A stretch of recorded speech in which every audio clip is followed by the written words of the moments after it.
In northwest Pakistan, the monsoon season with the worst floods in living memory has claimed the lives of hundreds of people, with thousands still missing in various parts of the region.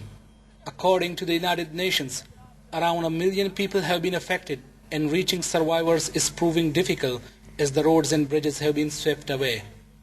Floods have stranded thousands, leaving them without enough to eat and drink. And what is worse is that the Met Office has forecast more rains in the next 24 hours. Officials fear that once access to the affected areas improves, the full picture will show that the situation is much worse than known so far. Pakistan's army and civil administration are coordinating their efforts in the rescue and relief operation. But as the whole province is in the grip of flood water, only few places could be reached by the rescue teams. Some of our family members are still trapped and they are waiting for rescue team to save their lives. But so far no rescue work has reached there and we fear it might be too late for them. All of us have become homeless.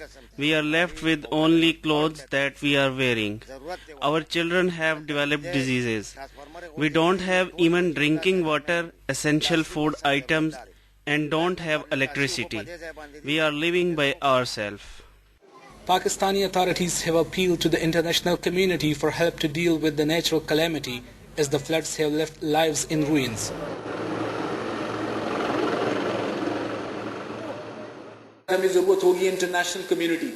We are in dire need of assistance from the international community.